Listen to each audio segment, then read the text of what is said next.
Chers amis, je tenais à vous souhaiter un très chaleureux Shabbat Shalom depuis Yerushalayim, Ira Kodesh, la ville sainte, bientôt capitale du monde avec ma chère Tzidkenu Be'ezrat Hashem. Le parashat Korach, phénoménal, un enseignement tout à fait grandiose et stupéfiant. Korach, qui est Korach? Korach, c'est un des plus grands hommes du peuple d'Israël. Il y avait Kehat, il avait 4 fils, Amram, Itzar, Hebron, Uziel. Amram a eu 3 enfants, Moshe, Aaron et Myriam. Itzar, le deuxième frère, il a eu un fils qui s'appelait Korach. Et le dernier s'appelait Uziel, il a eu un fils qui s'appelait Elsaphan. Donc Korach, c'est, on va dire, le 3e homme le plus grand du peuple d'Israël, en tout cas au niveau de la qualité de la famille. Descendant de Lévi, Kehat, Itzar, Korach. Il a Ruach HaKodesh.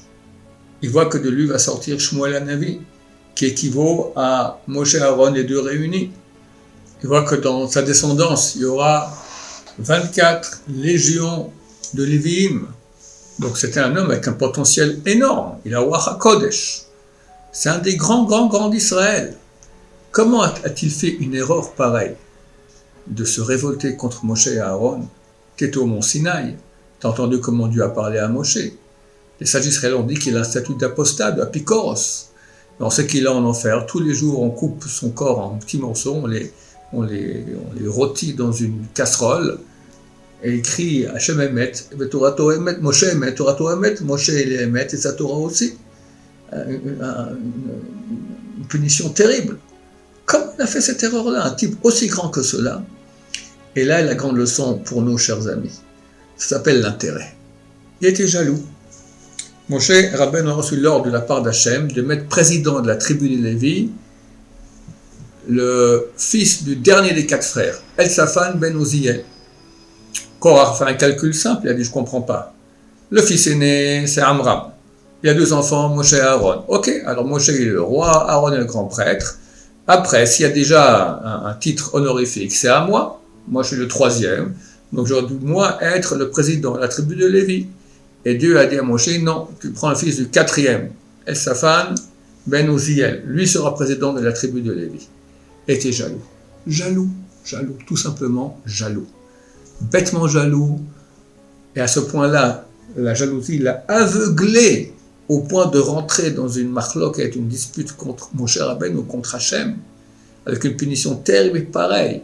Et c'est pas ça, il a pris avec lui, il a influencé le peuple d'Israël très très fort. Bien sûr, il n'a pas dit, je suis jaloux, j'ai moi la place du président. Il a dit, Shem Shamaim, nous voulons qu'il y ait une égalité, c'est aucune raison que ce soit Moshe et Aaron qui prennent tout, il faut nous aussi monter au mont Sinaï, etc., etc. Toutes les sortes d'arguments, soi-disant les Shem Shamaim, soi-disant désintéressés, alors que lui, à l'intérieur, le vrai intérêt, c'était ça. Et combien de fois, nous, on peut comme ça se tromper? Pas croire qu'on fait une action complètement, les Shem Shamaim, ils sont désintéressés. En fait, à l'intérieur, il y a une raison, on est intéressé. Parmi les personnes qu'il a convaincu de venir avec lui, il y avait On Ben Pellet, qu'on sait au début de la paracha. On Ben Pellet a été sauvé pour finir. Comment? Sa femme lui a dit, je ne comprends pas, pourquoi tu vas dans cette marloquette? Pourquoi tu rentres dans cette dispute contre Moshe Rabbeinu? De toute façon, ce ne sera pas toi le Kohen Gadol. Actuellement, c'est Aaron, et toi, tu es un élève. Maintenant, si Korach il gagne, ce sera lui le Kohen Gadol, tu resteras un élève, donc comme ci ou comme ça, tu restes à la même place. Il aurait pu lui répondre, mais qu'est-ce que tu racontes? Moi, je vais les Shem Shamaim, on veut maintenant qu'il y ait l'égalité dans le peuple, etc.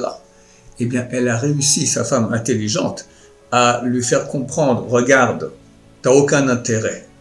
Et là, il a compris qu'en fait, toute la raison pour laquelle il voulait partir en guerre contre Moshe, etc., il fait partie vraiment, c'est un des dirigeants de la révolte, parce qu'en fait, il avait un intérêt. Il lui a dit, t'as aucun intérêt, comme ci ou comme ça, tu resteras le même.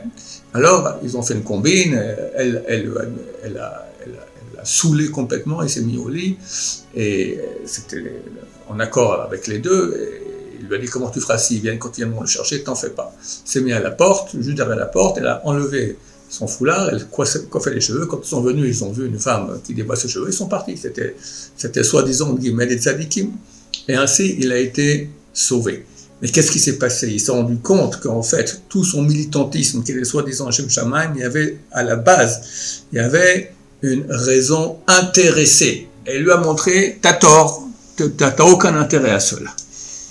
Et voilà, chers amis, il faut savoir que très souvent, je ne parle pas des gens qui font de la politique, que ça c'est que de l'intérêt, ils pensent qu'à leur siège, ils racontent des bobards à tout le monde, soi-disant, nous sommes pour les vraies raisons de la justice, etc. Tous c'est des bobards, ils pensent qu'à leur siège. Mais même chez les sadikim, et quel sadikim? Korach, c'est inimaginable la puissance qu'il avait, il a roi HaKodesh. Lui aussi, il peut tomber dans le panneau de l'intérêt.